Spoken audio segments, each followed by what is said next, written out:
연금 8만엔인 독신 고령자 생활보호 받지 못해 최악의 결말. 일본 뉴스.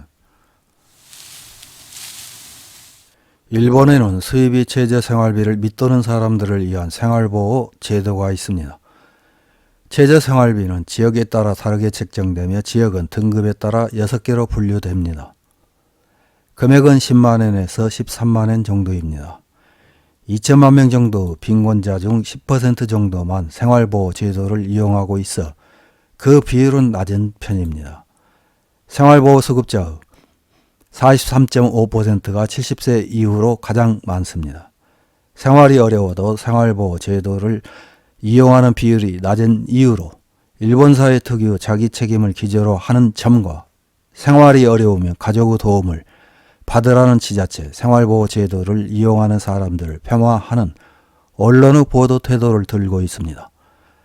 생활보호와 관련된 일본 언론의 기사 하나를 확인해 보겠습니다. 11월 14일 더 골드 온라인에서 보도한 연금 월 8만엔으로는 살 수 없고 생활보호도 못 받고 독신 고령자 고독 앞에 기다리는 최악의 결말이라는 제목의 기사입니다. 후생노동성 2022년 국민생활기초조사에 따르면 65세 이상 고령자 세대는 2747만 세대이며 총 세대수에서 차지하는 비율은 50.6%로 과반수를 넘었습니다. 더 자세하게 보면 부부만인 세대 882만 1000세대, 독신세대 813만 세대로 근소한 차이입니다. 부모와 미혼자녀 세대는 551만 4000세대, 부모와 자녀 그리고 손자와 3세대 세대는 194만 7천 세대입니다.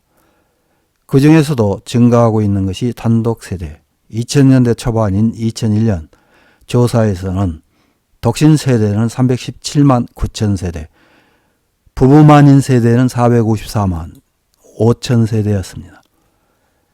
지난 20년간 고령자 독신 세대는 2.7배, 부부만인 세대는 1.9배로 증가했습니다. 이른바 독신 세대가 급확대되고 있습니다. 이 일을 그만두고 완전 은퇴 상태인 사람이 많은 고령자, 수입의 100%가 공적연금은 44%로 연금에 대한 의존도는 상당히 높다고 할 수 있습니다. 국민연금의 만액 지급은 2023년도 79만 5천엔입니다. 또 후생노동성 조사에 의하면 후생연금 수급자의 평균 수령액은 월 14만 5665엔입니다. 조사에서 고령자 세대의 수입 분포를 살펴보면 200만에서 300만엔 미만이 최다로 20.2%입니다. 100만에서 200만엔 미만이 18.7%, 300만에서 400만엔 미만이 15.5%로 이어집니다.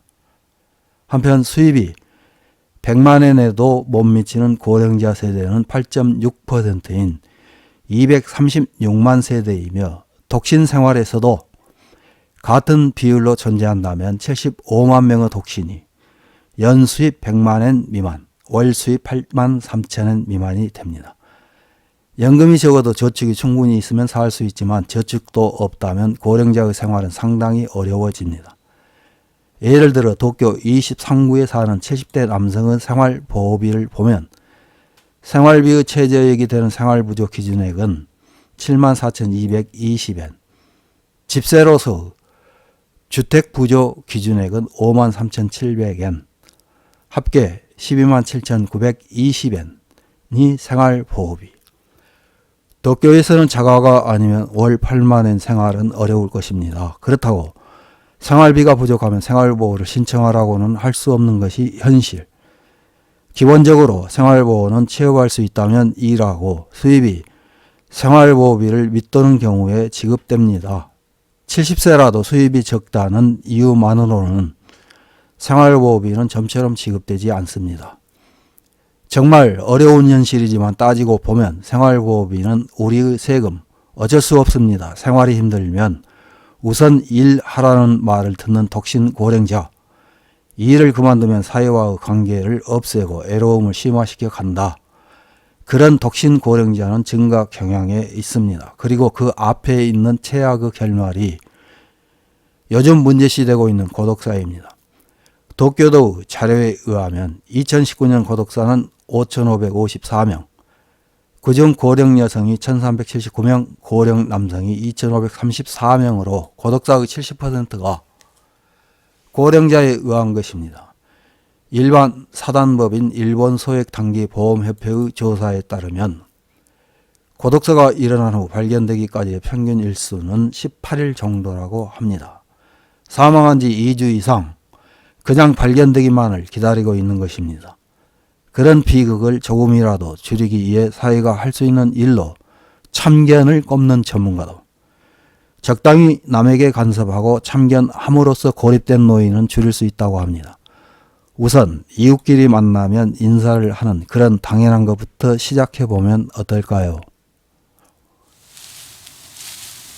이런 기사에 달린 일본 네티즌들의 댓글 몇 개를 확인해보고 마치겠습니다. 첫 번째 댓글입니다. 연금 월 8만엔으로는 살 수 없고 생활보호도 못 받는다며 불안을 부추기고 있지만 실제로는 생활보호비에서 연금 수급액의 차익을 생활보호비로 지급받는 사례는 많다. 만족스럽게 정규직을 얻지 못한 사람이 많은 빙하기 세대가 고령자가 되면 생활보호 신청이 폭발적으로 늘어날 것이다. 다음 댓글입니다. 생활보호제도상 취업지도 대상이 되는 가동연령층은 65세 미만입니다. 70세의 고령자에 대해서 취업지도를 하물며 신청 상담 장소에서 실시하는 것은 통상 있을 수 없습니다. 다음 댓글입니다. 성실하게 일하고 연금을 내고 노후 연금 생활을 하는 사람보다 생활보호수급자가 더 잘 살고 있다는 것은 절대 납득할 수 없다고 생각합니다. 다음 댓글입니다. 생활보호를 받는 사람은 재검토를 해야 한다. 생활보호를 신청해 인정받은 경우에 남아있는 단지 등에 입주해 식사, 지급, 필요 최소한의 의류 등의 지급만 하면 의료비는 무료이고 만엔 정도 생활보조비를 주면 된다. 그것이 싫으면 일해야 한다. 연금보다 많이 수급할 수 있는 것이 이상하다. 현금 지급은 그만해라. 도박 등에 쓰일 뿐이다. 다음 댓글입니다. 연금 월 8만엔으로 비참하다고 하지만 앞으로 틀림없이 더 비참해집니다. 연금 수급액은 줄어들 것이고 수급 연령도 70세부터가 될 것이며 연금 보험료도 오를 것은 확실합니다. 65세에 연금 월 8만엔이라도 아직은 낫다고 말하는 시대가 다가오고 있다. 이상입니다.